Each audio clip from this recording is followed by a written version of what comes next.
Já, við ætlum aðeins að fjallum einfaldan lítinn DC-mótor. Við ætlum að smíða. Hér sem sagt er eitt stykki. Hér er spóla sem er vafin í kringum þennan trérama og sitt hvor endinn á spólunni er settur hérna á þessar kopartinnur hér. Það eru tvær, það eru aðskildar og það koma við þessa víra hérna. Þetta er rafmagnið inn í rásina. Plúsin er hér og mínusinn hérna. Plúsin kemur hérna og fer svona. Svo fer þetta hálfan hring og er plúsin aftur hér inn og fer svona. Meginmáli er að plúsin fara alltaf í sömu átt framhjá þessum segli hérna. Og þá snýst þetta alltaf í sömu áttina. Því að það myndar segulsvið hér í spóluna og það segulsvið víxlverkar við segulsviðið í seglinum hér. Kveiki á þessu. Svona.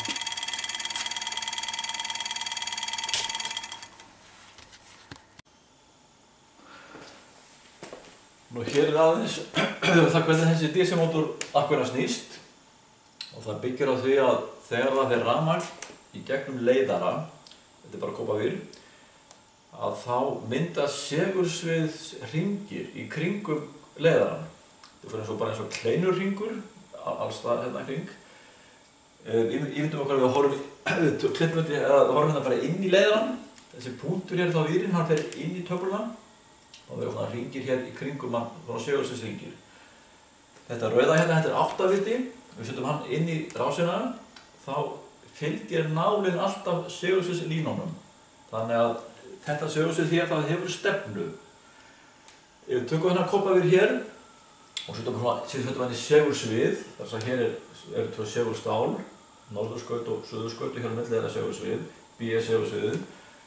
Það gerist það að því að hér fyrir straumur í gegnum leiðarann, þetta rauða er vírinn og hér er rafhlaða og það myndar segulsviðið hérna kringum vírinn. Það víxlverkar þannig við segulsviðið sem er hér í þessum punktuseglum að vírinn fer upp eða niður eftir ykkur áttinu straumurinn fer og hér bara segjum að straumurinn að þetta fari upp, þá þrýstir segulsviðið vírnum upp. Og það er þetta sem við notfærum okkur í DC-mótornum, það er að segja ankkerið sem snýst í hring, það er með þessum vírum hérna og þeir skapa þetta segulsvið hér, svo þegar þeir koma að fasta seglinum, þá hendast þeir niður öðrum megin og upp hinum megin.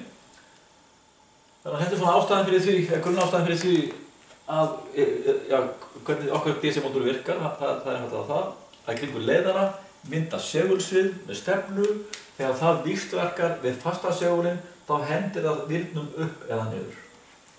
Þetta er svona í stuttumáli hvernig DC-mótor virkar. Nú skulum við fara að gera litla tilraun. Það er sem setja þennan leiðara í svona segulsvið og sjá hvernig getur látið hann hoppa upp eða niður með því að láta strauminn fara í sitt hvora áttina í gegnum leiðara. Þetta er þannig að hér er spenningjafi, hér er vír, kóparvír og hér eru tveir seglar með norðurskauti og suðurskauti og vírinn fer hér á milli. Og nú ætla ég að hleypa rafmagni hérna á hennar vír, jafnspennu, og þá var hann að hoppa upp úr þessu segulsviði eða fara niður fyrir það. Kveiki hérna á þessu. Við sjáum hann hoppar upp. Það zooma að þessu. Kveiki ég. Hoppar hann upp. Slekk. Stoppa hann hérna. Kveiki aftur. Hoppar upp. Segulsviðið sem myndast hér í hringinn í kring og þegar það mætir segulsviðinu hér, þá er þrýstingur á að henda þessum vír upp. Ef við snýjum nú hérna straumnum við hérna, svona, nú á hann að fara niður. Straumnum sinni og snúum við, þá fer hann niður.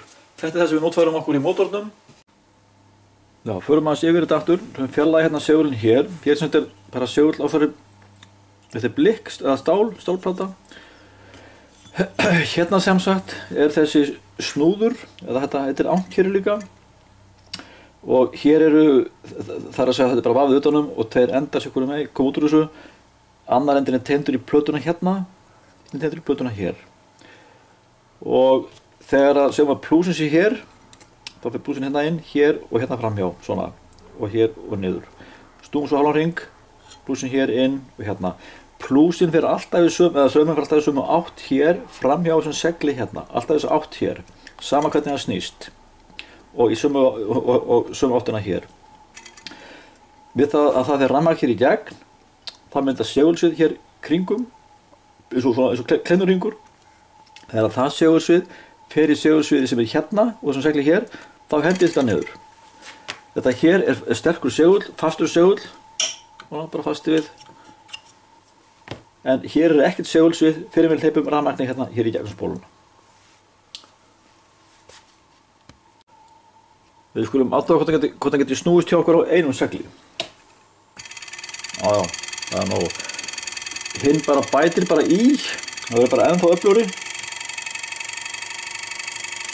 Þannig eitt segul er sjálfsögur nóg til að láta það snúast.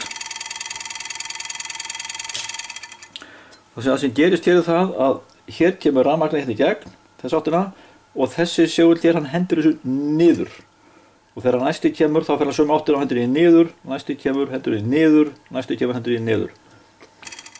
Þetta er það sem að DC mótor vinnur á. Við erum að snúa með hinn áttina, þá er það ekki hægt.